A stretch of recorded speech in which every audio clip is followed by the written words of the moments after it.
Today we're going to be unboxing and inspecting the Hublot Unico full titanium on rubber strap. This is the 411.NX.1170.RX. This is one of my favorite Hublots. It has an in-house movement. It's probably the best Hublot you can get as far as your first Hublot or second Hublot. It's kind of at that slightly past entry level point. The MSRP is about 24,000, but you can get them under 10 on the gray market, which is how I sell watches. So let's take a look, make sure it's clean, make sure everything's working, and go from there. Alright, so just open this up. Looks good from afar. As you can see, the box is definitely real. If you watched one of my other videos, I generally tell people that, you know, when the box is beat up like this, you know it's real, because real Hublot boxes, they do deteriorate over time. And so I'll clean it up a little bit, but this is how you know that the box is in fact genuine, so that's all good. Got the card and the card reader and all that good stuff here. So let's take a look at the watch. Peel this tape off. Looks very clean. This is the first time I'm looking at it, so I'm looking at it with you guys. Yeah, everything looks good. Crystal's clean. Let's unscrew this crown till you feel a pop. Cool. It winds very smoothly, so that's good.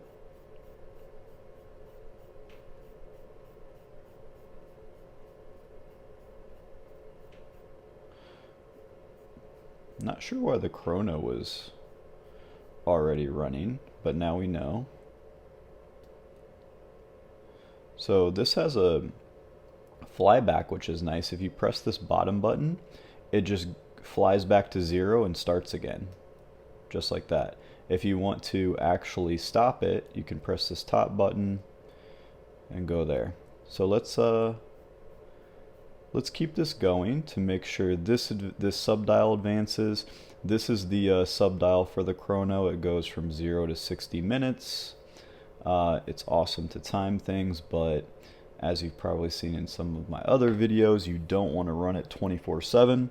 Otherwise it gets stuck. And this watch in particular, the dealer sold it to me, and when he was inspecting it, I can't remember exactly, but I want to say it went back to like the 3-second mark instead of the 0.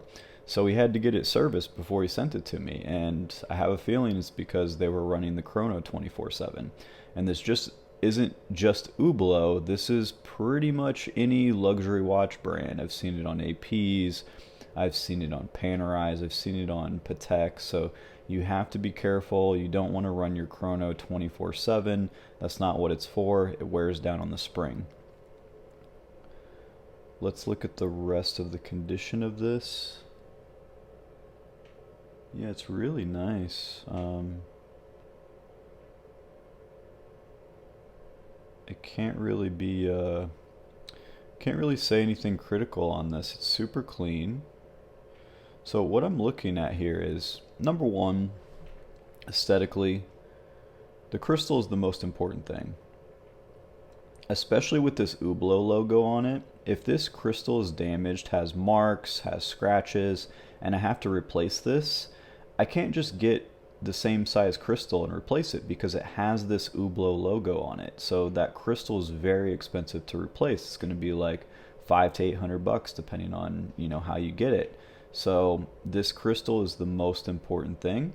After that, you're looking for not scratches around the bezel or here, but dents. Because if it's just scratch, so let's say there's a light scratch here, I can get that polished for really cheap. Not a big deal. I'm not even going to mention it to anybody. But if there's a dent, you might have to get that lasered. So it's important to see all the imperfections and just make sure you inspect these things, right? Now I would say for the strap,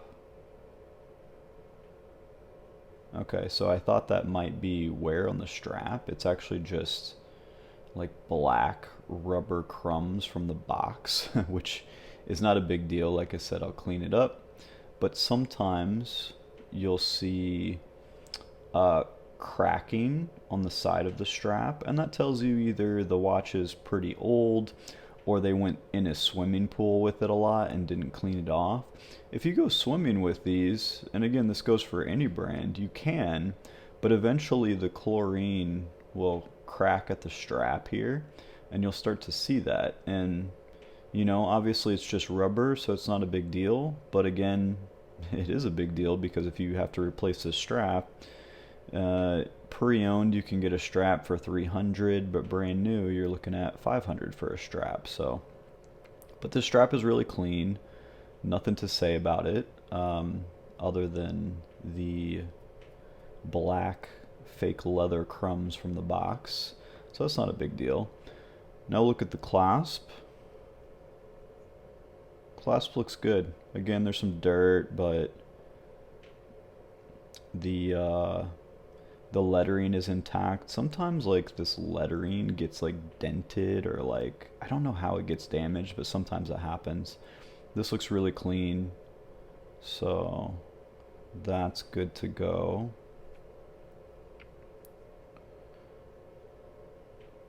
Yeah, everything else here looks really nice. It just needs a good cleaning, and this will practically look brand new.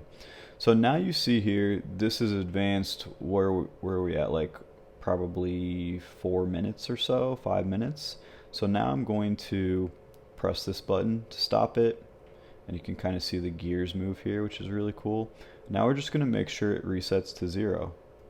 And it does. It resets perfectly to 0. And the way I like to look at that, especially for these models, is you'll see this H, right? This top H. This chrono should be right in the middle of those two pillars of the H, if you want to say that. So that's perfect there. So now we're going to make sure the date works. Now the date is on this right subdial. We're at the 24th now. And we want to make sure that it works both the long ways and the short ways. So I'm going to take this crown all the way out, and then we're going to advance it to noon and make sure we get to, it goes to 25. You should see this flip at the 12 mark. Okay, so that was noon, hopefully, or it's just completely screwed. All right, let's see, make sure it goes to 25 here. Perfect. Yeah, that's very healthy. That's how these things go. So now we take it to 6:30, and I just want to do it the short ways as well. So you press the crown all the way in, then you're just going to bring it one out. The reason why I do this at 6:30 is because it keeps it safe. If you try to change the date with the quick set between the hours of 8 p.m. and 3 a.m. all the time, then eventually the wheel gets stuck and then the date is like messed up. It'll be halfway between, you know, 24 and 25, or it won't change exactly at midnight, and you'll have problems. So just make sure when you're doing the quick set date that you set it to 6:30. So we're going to bring in the crown all the way in, bring it one position out, and now you can see the quick set is perfect too.